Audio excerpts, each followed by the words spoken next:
ഇത് ഒരു പ്രണയകഥയാണ്. പക്ഷേ നമ്മൾ കണ്ടു പരിചയിച്ച ഒരു പ്രണയകഥയല്ല. യൗവനത്തിന്റെ തിളപ്പിൽ ജോൺസൺ ജോർജ് എന്ന യുവാവ് തന്റെ ഭാവി സ്വപ്നം കണ്ടത് പട്ടാളക്കാരന്റെ യൂണിഫോമിലായിരുന്നു. ആ സമയത്താണ് ദൈവത്തിന്റെ ആ മന്ദസ്വരം അദ്ദേഹത്തിന്റെ ഹൃദയത്തിൽ ആദ്യമായി മുഴങ്ങിയത്. എന്നെ സേവിക്കുക. എന്നാൽ ഒരു പട്ടാളക്കാരന്റെ പദവിയും ലൗകികമായ ആഗ്രഹങ്ങളും ആ വിളിയേക്കാൾ വലുതാണെന്ന് അദ്ദേഹം കരുതി. ദൈവവിളിയെ മനഃപൂർവ്വം നിരസിച്ചുകൊണ്ട് അദ്ദേഹം തൻ്റെ സൈനിക ജീവിതത്തിലേക്ക് ആഴ്ന്നിറങ്ങി. ദൈവം കരുതി വെച്ച വഴിയേക്കാൾ മികച്ചത് താൻ കണ്ടെത്തിയ വഴിയാണെന്ന് അദ്ദേഹം അന്ന് വിശ്വസിച്ചു. കാലം കാത്തുവെച്ച മറ്റൊരു നിയോഗം അവിടെ തുടങ്ങുകയായിരുന്നു. വിശാഖപട്ടണത്തെ IPC സഭയിലെ പാസ്റ്റർ ജോർജ് വി ഉമ്മന്റെ മകനായ ജോൺസൺ മേഴ്സി എന്ന പെൺകുട്ടിയെ പെണ്ണ് കാണാനെത്തി. നഴ്സിംഗും ഉപരിപഠനവും സ്വപ്നം കണ്ടിരുന്ന മേഴ്സിക്ക് വിവാഹം എന്ന വാക്ക് ചിന്തിക്കുന്നതിലും അപ്പുറമായിരുന്നു. പക്ഷേ അത് വെറും ഒരു പെണ്ണ് കാണലായിരുന്നു. ഒരു പട്ടാളക്കാരന്റെ പരുക്കൻ ജീവിതത്തിലേക്ക് ദൈവം കരുതി വെച്ച ഏറ്റവും വലിയ സൗമ്യതയായിരുന്നു അവൾ. പഠിക്കാനുള്ള ആഗ്രഹം കണ്ണുകളിൽ ബാക്കി നിൽക്കെ തന്നെ തന്റെ പിതാവിന്റെ ഇഷ്ടത്തിന് മുൻപിൽ അവൾ മൗനം പാലിച്ചു. ആ മൗനം ഒരു വലിയ യാത്രയുടെ തുടക്കമായിരുന്നു. 1988 മെയ് 27 വിശാഖപട്ടണത്തെ IPC സഭയിൽ വെച്ച് അവർ ഒന്നായി. ഒരു പട്ടാളക്കാരന്റെ കരുത്തുള്ള ആ യുവാവ് തന്റെ പ്രിയതമയ്ക്ക് അന്ന് നൽകിയത് വലിയൊരു വാഗ്ദാനമായിരുന്നു.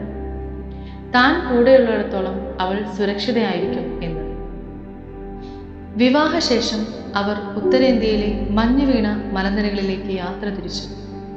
വീട്ടുപണികളോ പാചകമോ അറിയാതിരുന്ന ആ പെൺകുട്ടിക്ക് അത് പുതിയൊരു പരീക്ഷണം തന്നെയായിരുന്നു. തൻ്റെ അമ്മായിയമ്മയുടെ നിർദ്ദേശങ്ങൾ നൈറ്റിയുടെ പോക്കറ്റിൽ റെസിപ്പികളായി കുറിച്ചുവെച്ച് അവൾ പാചകം പഠിച്ചു. തൻ്റെ ഭർത്താവിൻ്റെ തണലിൽ താൻ എന്നും സുരക്ഷിതയാണെന്ന് അവൾ വിശ്വസിച്ചു.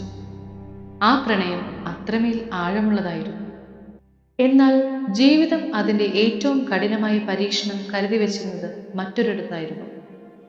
യുദ്ധക്കളത്തിലല്ല, മറിച്ച് ഒരു ആശുപത്രി മുറിയിൽ. പെട്ടെന്നൊരു ദിവസം കരുത്തനായ ആ പട്ടാളക്കാരന്റെ ശരീരം തളരാൻ തുടങ്ങി. വൈദ്യശാസ്ത്രത്തിന് പേര് നൽകാൻ കഴിയാത്ത ഒരു അജ്ഞാത രോഗം അദ്ദേഹത്തെ കീഴടക്കി. ദിവസങ്ങൾ ആഴ്ചകളായി. ശരീരത്തിലെ ഓരോ കോശവും അഗ്നിയിലെന്ന പോലെ പുളഞ്ഞു. രക്തം ഛർദ്ദിച്ചും ആഹാരം ഇറക്കാൻ കഴിയാതെയും അദ്ദേഹം മരണത്തിലേക്ക് ഓരോ നിമിഷവും അടുത്തുകൊണ്ടിരുന്നു. ഡോക്ടർമാർ നിസ്സഹായരായി കൈമലർത്തി. ഇനി ഒന്നും ചെയ്യാനില്ല എന്ന ആ ഭയാനകമായ വിധിവാചകം ആ മുറിയിൽ മുഴങ്ങി. മരണത്തിന്റെ തണുത്ത കൈകൾ തൻ്റെ ഹൃദയമിടിപ്പിനെ തൊടുന്നു. Johnson George അതറിഞ്ഞു. ചുറ്റുമുള്ളവർ പ്രിയപ്പെട്ടവന്റെ വിയോഗത്തിനായി മനസ്സിനെ ഒരുക്കി. തൻ്റെ കുഞ്ഞിനെ മാറോട് ചേർത്ത് മേഴ്സി ആ വരാന്തയിൽ വിറച്ചു നിന്നു. തൻ്റെ പ്രിയതമന്റെ തണുത്തുറഞ്ഞ കൈകൾ പിടിച്ച് അവൾ നിലവിളിച്ചു. അവിടെ ആ മരണക്കിടക്കയിൽ വെച്ച് അദ്ദേഹം തൻ്റെ ജീവിതം സമർപ്പിച്ചു. കർത്താവേ, നീ എന്നെ എഴുന്നേൽപ്പിക്കുമെങ്കിൽ എൻ്റെ ബാക്കി ജീവിതം നിനക്കുള്ളതാണ്. മരണം തോറ്റുപോയ നിമിഷം. എല്ലാവരും ഉപേക്ഷിച്ചെടുത്ത് ജീവന്റെ ശ്വാസം നൽകുന്ന ദൈവം ഇടപെട്ടു. അജ്ഞാത വ്യാധിയുടെ കെട്ടുകൾ അഴിഞ്ഞു. ശ്മശാനത്തിലേക്ക് കൊണ്ടുപോകേണ്ടിയിരുന്ന ആ ശരീരം പതുക്കെ എഴുന്നേറ്റ് നിന്നു. അത് ഒരു അത്ഭുതമായിരുന്നു. ആധുനിക ലോകത്തിന് വിശ്വസിക്കാൻ കഴിയാത്ത, എന്നാൽ സ്വർഗം ഒപ്പിട്ട ഒരു അത്ഭുതം. സൗഖ്യം ലഭിച്ച് എഴുന്നേറ്റ ജോൺസൺ ജോർജ് മടങ്ങിയത് പട്ടാളത്തിലേക്കല്ല.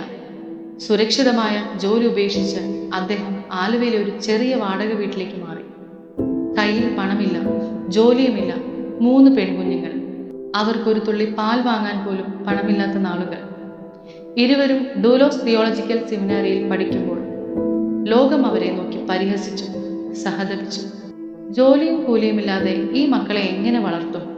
പക്ഷേ ദൈവത്തിന്റെ വിളിക്ക് മുൻപിൽ അവർ ലോകത്തെ ഭയപ്പെട്ടില്ല.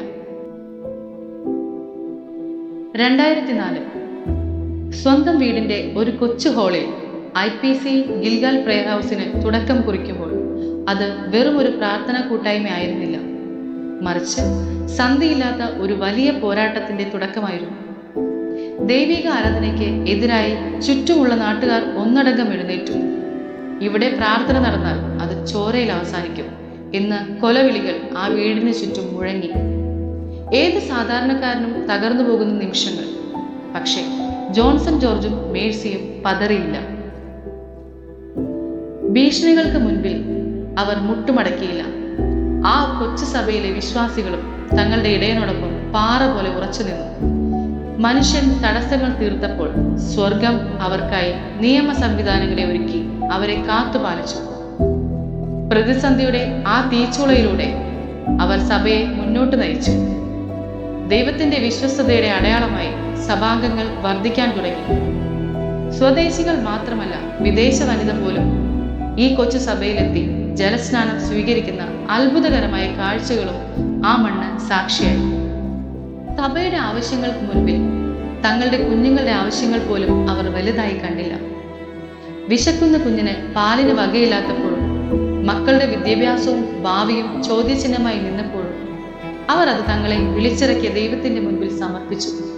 സ്നേഹിതരും ബന്ധുക്കളും അവരെ പഴി പറഞ്ഞു. സുവിശേഷ വേലയ്ക്ക് ഇറങ്ങിയാൽ നിന്റെ കുഞ്ഞുങ്ങളെ ആര് നോക്കും എന്ന പരിഹാസ ചോദ്യം അവരെ പിന്തുടർന്നു. വർഷങ്ങൾ കടന്നുപോയി. പരിഹസിച്ചവരുടെ മുൻപിൽ കാലം മറുപടി നൽകി. അസാധ്യമെന്ന് കരുതിയ ഇടങ്ങളിൽ ദൈവം വഴികൾ തുറന്നു. മക്കളുടെ വിദ്യാഭ്യാസവും വിവാഹവും സ്വർഗം ഏറ്റെടുത്തു.